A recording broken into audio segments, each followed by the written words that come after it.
আমি আপনাদের স্বামী স্ত্রীর বিষয় নিয়ে কিছু কথা বলতে চাই। স্বামী স্ত্রীর আয়াতে আল্লাহ 3টি উপাদানের কথা উল্লেখ করেছেন, যে উদ্দেশ্যে তিনি স্বামী স্ত্রী তৈরি করেছেন। আল্লাহ বলেন, أن خلق لكم من أنفسكم أزواجا لتسكنوا إليها। সবার আগে যে ব্যাপারটা তোমাদের জানা দরকার তা হলো, তিনি তোমাদের সঙ্গিনীদের সৃষ্টি করেছেন তোমাদের মধ্য থেকে। এর থেকে আমরা কি শিক্ষা গ্রহণ করব? আমাদের সঙ্গিনীরা আমাদের একটি অংশ। হ্যাঁ, আপনার স্ত্রী আপনার অংশ। সে স্বতন্ত্র একজন মানুষ, কিন্তু কিছু অর্থে সে আসলে আপনার সম্প্রসারিত একটি অংশ। তার জন্য যা ভালো তা আসলে আপনার জন্যও ভালো। আপনার জন্য যা উত্তম তার জন্যও আসলে তা উত্তম। যা আপনাকে কষ্ট দেয় তা তাকেও কষ্ট দেয়, আর যা তাকে কষ্ট দেয় সেটা আপনাকেও কষ্ট দেয়। এই অর্থে আপনারা দুইজন মিলে একজনে পরিণত হয়েছেন। এটা হলো মিন আনফুসিকুম এর শিক্ষা। তারপর আল্লাহ বলছেন, লিতাসকুনু ইলাইহা। স্বামী স্ত্রীর সম্পর্কের উদ্দেশ্য হলো, তুমি যখন তার দিকে ফিরবে তুমি যেন প্রশান্তি, স্বস্তি এবং নিরুদ্বেগ স্বাচ্ছন্দ্য অনুভব করো। আমি বলিনি যে তুমি তার মধ্যে প্রশান্তি পাও, এমনকি তার কথা মনে হলেই তুমি এক ধরনের প্রশান্তি অনুভব করো। এমনকি তার কথা মনে হলেই, যখন তোমার মন তার ব্যাপারে চিন্তা করতে শুরু করে, তুমি তখন প্রশান্তি অনুভব করো। তোমার জীবনে হয়তো সমস্যার অন্ত নেই, কিন্তু তোমার জীবনসঙ্গীর কারণে সেগুলো ম্যানেজ করা সম্ভব হয়। লিতাসকুনু ইলাইহা। তারপর তিনি বলছেন, وجعل بينكم مودة। আর তিনি তোমাদের মধ্যে তীব্র ভালোবাসা সৃষ্টি করেছেন। আপনি আপনার জীবনসঙ্গীর জন্য যে ভালোবাসা অনুভব করেন তা আপনার নিজের কাছ থেকে আসেনি, সেই ভালোবাসা এসেছে আল্লাহর কাছ থেকে।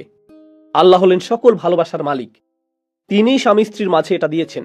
খেয়াল করে দেখুন, তিনি কি ভালোবাসার কথা আগে বলেছেন নাকি শান্তির কথা আগে বলেছেন? তিনি শান্তির কথা আগে বলেছেন। ঠিক জানেন এর মানে কি? আপনি যদি ভালোবাসা বজায় রাখতে চান তাহলে কি ঠিক রাখতে হবে? আগে শান্তি, পারিবারিক শান্তি। এই শান্তি যদি হুমকির সম্মুখীন হয়, আপনাকে সবার আগে এই হুমকি দূর করতে হবে। সারাক্ষণ ঝগড়া করে বলতে পারবেন না, বাই দ্য ওয়ে আমি তোমাকে এখনো ভালোবাসি। এই ভালোবাসা দিন দিন দুর্বল হতে থাকবে এবং এক সময় তা হারিয়ে যাবে। এরপর শুধু মৌখিক ভালোবাসা বিরাজমান থাকবে। একমাত্র ভালোবাসা তখনই টেকসই হবে যখন এর ভিত্তিপ্রস্তর নির্মিত হবে শান্তির উপর, তথা স্বামী স্ত্রীর এই সম্পর্কে অশান্তি না থাকা, শান্তি এবং নিরাপত্তা থাকা। এই সমস্ত ব্যাপারগুলো আগে নিশ্চিত করতে হবে, তবেই ভালোবাসা জীবিত থাকবে। এটাই হলো ভিত্তি। ওয়াজআলা বাইনাকুম মাওয়াদ্দা। এরপর তিনি বলছেন, ওয়া রাহমা। সবশেষে শুধু ভালোবাসা নয়, বরং সেই ভালোবাসার ভিত্তিতে তিনি যত্ন সৃষ্টি করেছেন। এখানে রহমা বা যত্ন বলতে কি বোঝায়? আপনাকে এমন ভাবে কথা বলতে হবে যেন সে আঘাত না পায়, এমন কাজ করতে হবে যার কারণে সে কষ্ট না পায়। স্বামীকে তার স্বাভাবিক অবস্থার বাইরে গিয়ে নিশ্চিত করতে হবে যেন তার স্ত্রী ভালো থাকে। স্ত্রীকে তার স্বাভাবিক অবস্থার বাইরে গিয়ে নিশ্চিত করতে হবে স্বামীর যেন কোনো অসুবিধা না হয়।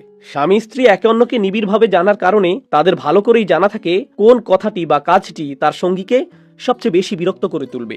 ঝগড়ার সময় যে ব্যাপারটা তাকে বেশি আঘাত করবে, আপনি ঠিক সেটাই বলে থাকেন।